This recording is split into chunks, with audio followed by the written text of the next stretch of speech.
Good day, beautiful, bountiful, beloved, immortal beings, and good-looking people across the fruited plain and all the plains and mountains and rivers and oceans around the world. Welcome to the tens and tens of thousands of people who've tuned in consciously and conscientiously to the Hug America podcast.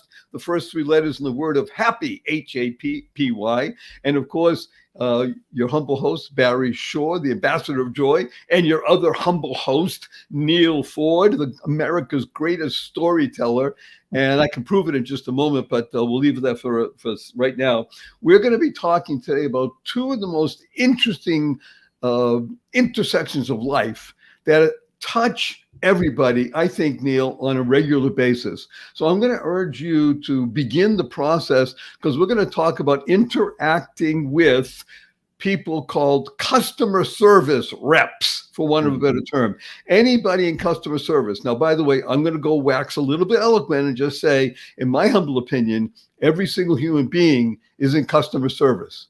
Hello, because I know for a fact that we are here to serve. When you internalize, utilize, and leverage that in your life, then you understand that you're here for service. However, there are people who are designated as customer service people. So I want to hear a quick story from you about customer service, and then we'll just do a riff and have a lot of fun and bring a lot of joy and happiness to people. So yours, Neal. Yeah, I'm on the road, as you know, because you can tell from my background that I'm not in my usual headquarters. I'm in Moline, Illinois. And to get out here, I had to fly. And all of us have had the experience of heading to airports. And we all know that lately airports are kind of a problem. And the romance of travel has evaporated somewhat.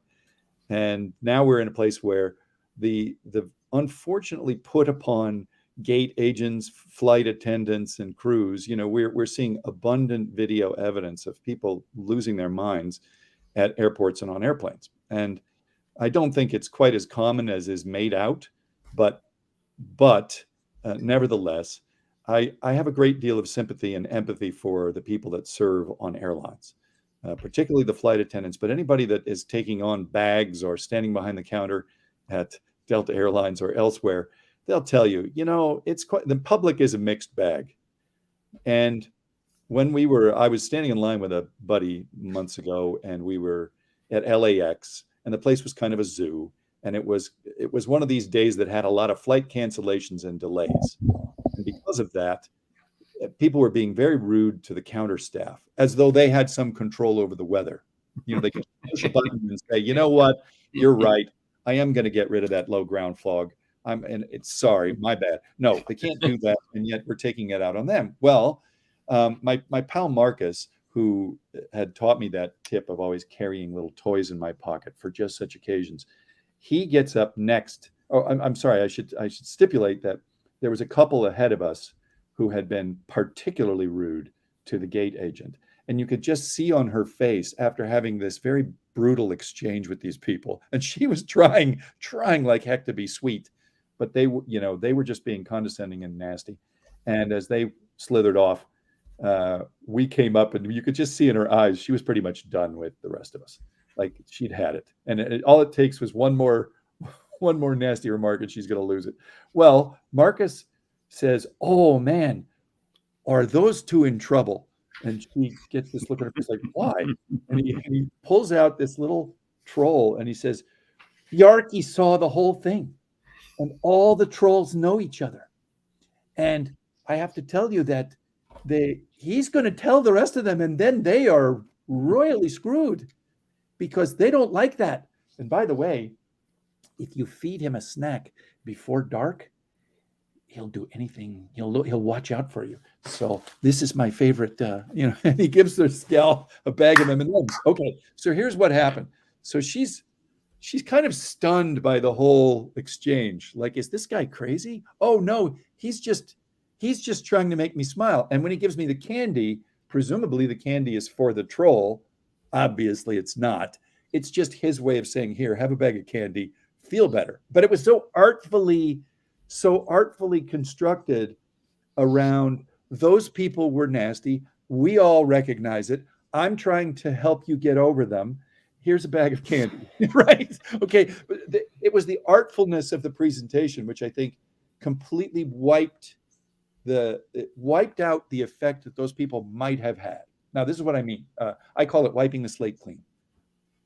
If you go into a coffee place, you just know that somebody was kind of a douche to the barista. You know, the chances are, especially towards the end of the day, they've just about had it with you and your stupid multi-tiered order. Okay. So I will always leave some kind of little toy at the counter and say, this is for you. By the way, this is for you. Thank you.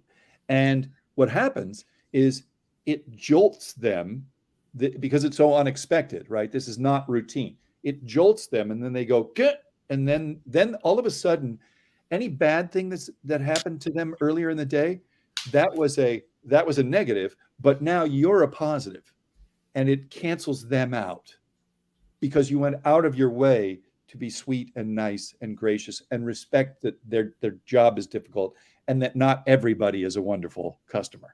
And so what I would urge all of our audience to do is, if you can go on to Amazon, you can get bags of these little things, and just you go up to the barista and you go, this is for you. And they're like, whether they wanted it or not, it's a kind of a hypnosis tool to jolt them into being receptive to your pleasantness. So I want to second that emotion. And if you don't know that song, go look it up. Second that emotion. I think it's the Temptations, right? Yeah, it was, oh my God. Something like that. Okay, so I want to jolt everybody, because one of the reasons that you tune into Hug America podcast is because we're here to jolt you into the life that you want to live, which is filled with joy, happiness, peace, and love. I was very honored about 2+ decades ago to begin something called the Keep Smiling movement. Now, I'm going to show, for those people who are watching, I'm going to put up the card, and it reads, gee, those words I just said, what are those words? Keep smiling.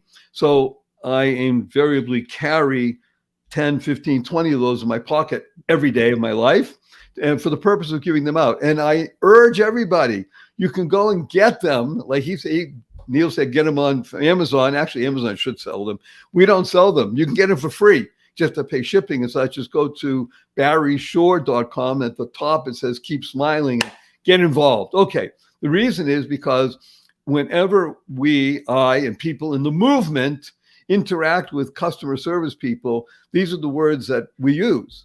Say, Neal, you got a tough job and you're doing it well. And I give somebody a keep smiling card. And it jolts them because we said something and we acted. Hey, you got a tough job and you're doing it well. Especially, you're right, I love going on airplanes and to give to the people that are supposedly there to serve us, the steward people, right? Exactly. It's something that gives something, and now they carry it with them, and give enough so that they give out to everybody that's in their service, the captain and the people, the co-pilot, et cetera, et cetera. But here's what's so wonderful about what you're saying. And this I learned from a dear friend many years ago, and she taught me the following. You're either a fountain or a drain. Oh, nice. Oh, that's good. She said, yeah, wow. Remember, wow is words of wisdom, words of wonder. So she taught me that. She said, yeah, we live in the digital age. You talk about the phone and all that sort of stuff and everything we do. This is digital. This is no longer analog, right, Neal? And we'll talk about that sometime, about the difference. But we're in the digital age. Digital age means it's on or it's off. You're either a fountain or a drain, and it's a choice. You make the choice. Yeah. So those people that went before you, they were in the drain world. They were drainos. Can I tell you another story that? Would you please say another story, Neal?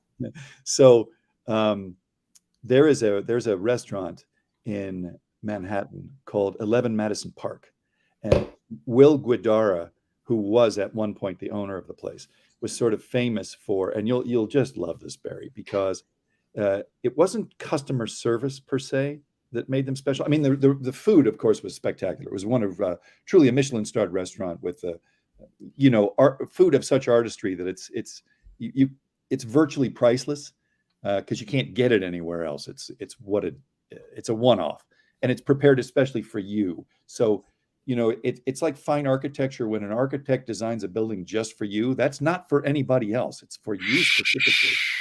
And anyway, so Will had as part of his policies at 11 Madison Park that in spite of the fact that the restaurant was so elevated and fine, what distinguished them is a kind of air of joy.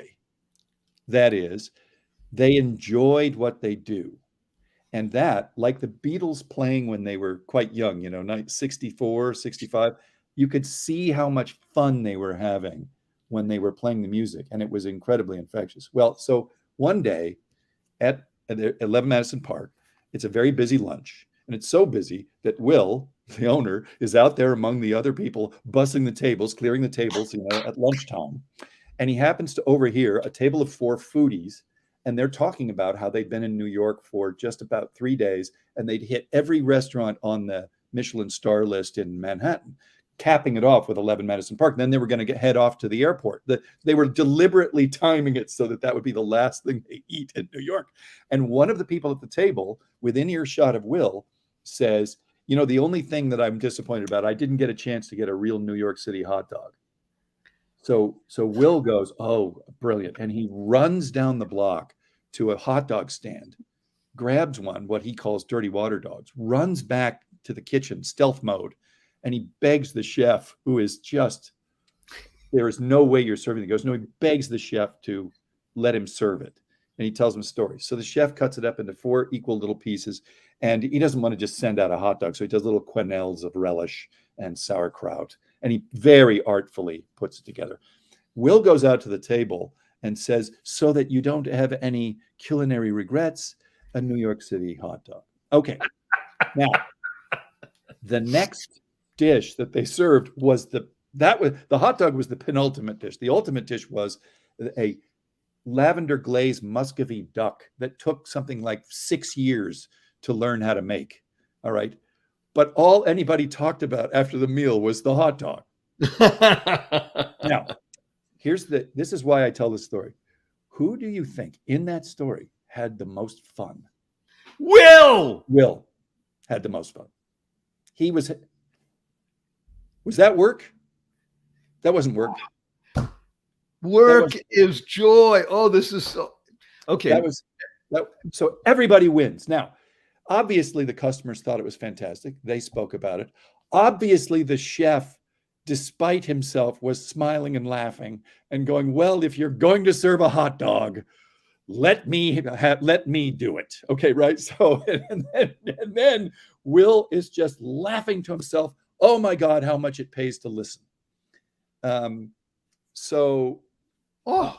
I think that it's our job as customers to listen to what's happening to the servers, to the flight attendants, to the baggage handlers, to the crew. Listen to what's happening to them. Listen to what's happening to people that you're on the phone with that are meant to serve you. Listen for an opportunity to be joyful yourself, to spread joy to them. And here's what happens. When I got on the plane from LAX to Chicago, I opened my hands up to the flight attendants when I got on the plane. I said, here, you have your choice. You have your choice of stuff. And They each picked one. I said, no, you can take as many as you want. And they just grabbed handfuls of these things. I said, you can give them out to kids when they board. Okay, so obviously they enjoyed that. And they did, in fact, give them out to kids, because I saw kids walking down the aisles, doing this. But who had the most fun, Will? Or who had the most fun? Neal. I had the most fun. So why do I didn't just designate him. Why is he the reigning greatest American storyteller, living storyteller? You got to stop doing because that. You just heard 14 intersections all at once. You understand now what it means to be involved in joy and happiness every single day in all situations. By the way, especially in situations that, for want of a better term, people would call pressured. Oh my gosh, getting on a flight from LAX to Chicago these days, as you said, the romance of travel has evaporated. That's going to be my new acronym for ROTE. Romance of travel evaporated, because it's true. There was at one time. I mean, I am of age to have experienced it, and I'm happy for the youngest people in the audience, those under the age of 10, to be listening and know that you do still tingle when the thought of getting on an airplane or a train. By the way, a train is actually more interesting because the trains are less available to most people. Train travel is just wonderful. But I want to unpack a couple things that you say, because let's talk about what people do. I think almost every single human being that's listening to us, and therefore you are conscious and conscientious, because otherwise you wouldn't be tuned into this. So you're already in the awareness scale of humanity, right? You've chosen to be listening to great stuff that's going to touch you and jolt you into goodness, right? You're already there by doing it. The ability, as wonderful Neal said, how much it pays to listen. So listen is a great acronym that I use on a regular basis for another thing. I teach meditation using the word listen, interestingly enough. Listen stands for locating insightful, sustainable, transformative energy now. That's a mouthful. But what it does is it say, I'm willing to open up, not just my ears, my mind, my heart, and be involved and make a connection, because that's the ultimate life. That's will. Will made a connection. Like you said, pays to listen. He connected with other human beings and was able to bring to them something that they had articulated that they wanted. It wasn't just there was a bubble coming out of it like a comic book and they were thinking, gee, I'd like to have a New York hot dog. They said it, and he's the genie, right? Imagine you have a lamp, Aladdin's lamp, and you rub it, and the genie goes, what's your wish? And they said, New York hot dog. But we're in 11 Madison Park, and it's the most elegant restaurant in the world, and therefore, da-da-da-da-da. Right. And Will says, I'm the genie. Well, I do anything. Think about the effect that has on his people when they see him do that. Now, do you think that they go, oh, what a goofball, or that was stupid, that was a lot of extra effort for nothing? Do you think that? No, of course not. What they do is they go, oh, that's how we do things here. Yes. Oh, okay. And with their creativity and their excitement, do you think they're happier, or do they consider work a drag, or do they consider work an opportunity to spread joy? And I'm telling you, when I get on those planes and I watch those flight attendants light up over the toys, knowing that they're going to get to hand them out, I just think, I'm the big winner. It took this much effort, and I'm the big winner. So remember, I want to interrupt you for this is Nealis Interruptus. For the purpose of saying again, you choose to be a fountain or a drain. So Neal has chosen, and I urge everybody to keep smiling cards. You can choose also, or little toys, to be a fountain.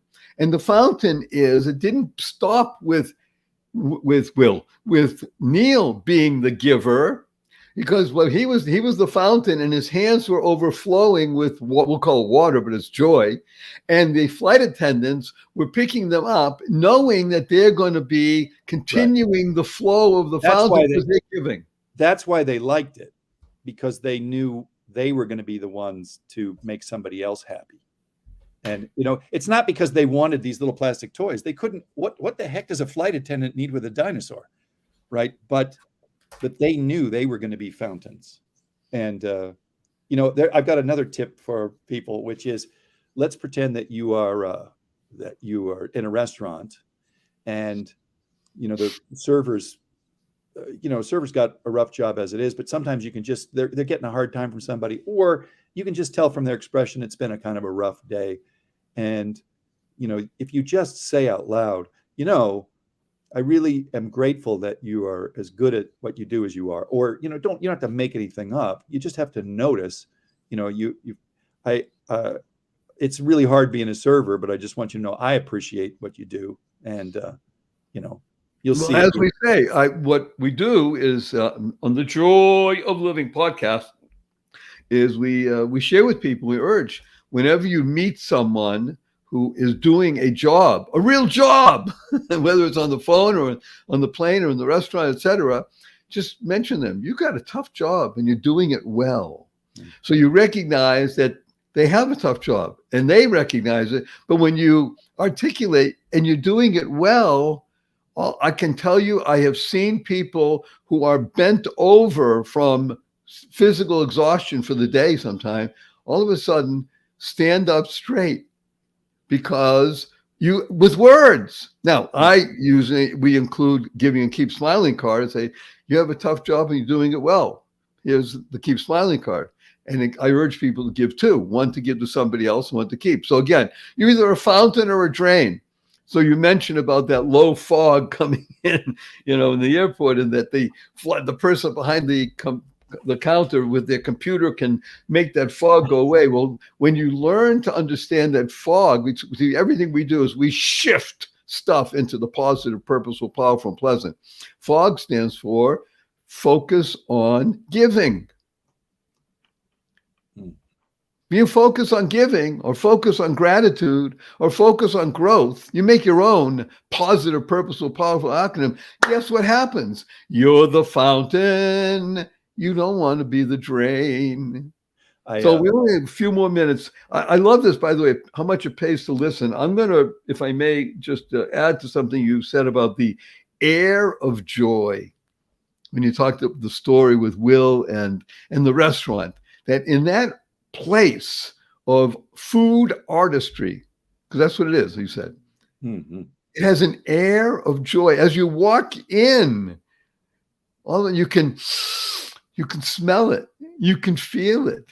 It becomes part of you. And you're there for an experience. You're not there for food. You're not there to eat. Eating is one of the processes. That's all. You're there for experience. An experience, creating experience is an art form. But I think what we want to leave people with today, this is my good deed for the day, actually, is to say, if you do a good turn to a person who's in customer service, the rewards to them are disproportionate. That is, a small gesture from you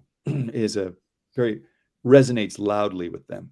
And it's our obligation. You've probably heard that evil succeeds when good men do nothing. Yes, we've heard that. And so what I'm suggesting is not every customer is a good person.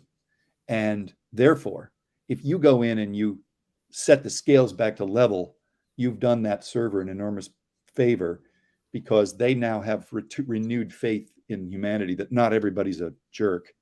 And there are good people, and that the next person they serve might be good. So they don't have to have a sour expression on their face. If I see a flight attendant that is being surly, I don't lay that on their feet. That is not, chances are they had a real grinder of a day. So it's not their fault that they're being brusque, or that they accidentally hit your knee with the cart, as they go down the aisle. By the way, I don't have the chart in front of me, but I have seen a chart over all the things that have to go right for a plane to land on time.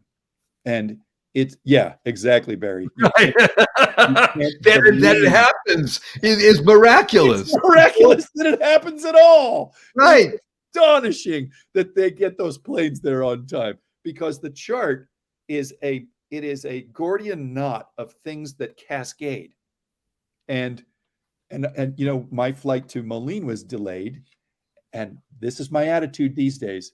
If that flight is delayed, that's an opportunity. Why? What could you do in the time that we are? Have you seen these things, Barry, where like the cast of The Lion King, the road cast of Lion King will be stuck in an airport, and they'll treat the whole airport to a performance, and you go, oh my God, this is $120 ticket. And they just gave it to you for free. Why? Because we were laid over. Would you have rather been laid over or not? in the long run, I know some people are going to say, no, I would have rather gotten there in time. No, you won't, because 3 or 4 years from now, you're still going to be telling that story, right? And another 4 hours at your Hawaiian resort wouldn't have meant squat. This, the airport delay, even I had to sleep in the Miami airport overnight, only to discover, even in Miami, it's about 40 degrees in there at night because oh my God. And anyway, you know what though? Maybe this is a chance to be nice to somebody who needed a little kind word. Maybe this is a chance to shoot a stupid video in an empty airport as you ride. You know what I mean? Have you seen those where people they'll take advantage of an empty airport and they'll shoot videos of themselves? It's like you couldn't have emptied that airport for $1 million to get that set, right?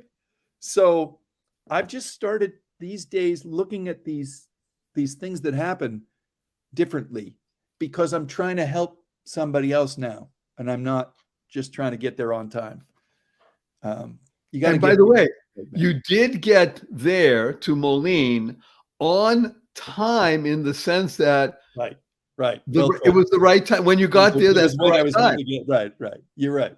Exactly. And again, if you come out with one little nice piece here, you choose to be a fountain or a drain by looking around and thinking, what can I do to be of benefit? Now you're in fountain mode. When you're in fountain mode, guess what happens? Opportunities come to you. Yeah.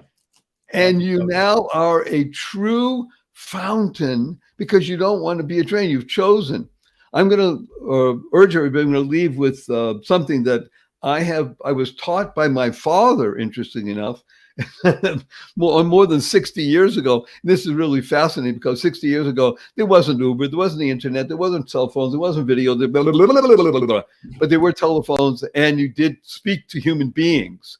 And my father, God love him, rest his soul, amazing what he taught me. And because he instructed me in this, he said, whenever you're speaking to a person on the phone, customer service, it doesn't matter if it went the way you wanted or it didn't go the way you want. Doesn't matter. Listen to what they say. Like you said, listen. And two things he taught me, and these are so easy to do. If you do them, you'll find it will shift your whole perspective. Number one is that when they ask you, and they always do because it's scripted, is there anything else I can do for you? Right? You've heard that. Anything else I can do for you? And he said to me, this is before I started the Keep Smiling movement, he said to me, yes. And the person actually, he said, they always pause because they didn't expect you to say yes. Anything else you can do? And he said, yes. Please make sure you have a great day. And I've used this for decades. And I can tell you there's silence on the other end of the line. And then the person invariably says, well, thank you so much for that. And here's the second tip. If you can do this, you will be in fountain world for the rest of your life. Here's it goes. Ready, Neal? Ready. And you begin to practice this. Be the second person to hang up. In other words, wait to hear the click of the other person before you hang up. I think they teach those people to do that very thing.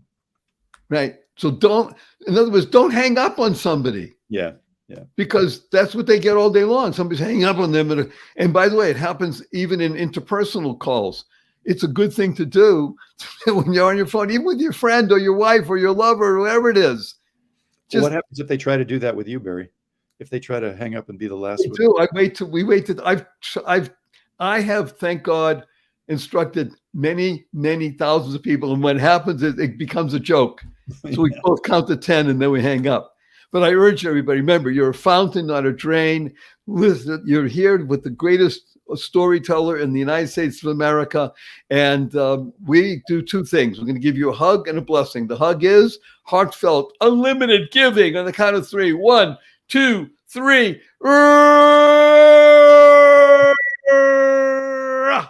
And our blessing from wonderful Neal and Barry is go forth, live exuberantly, spread the seeds of joy, happiness, peace, and love. Go mad. Go make it.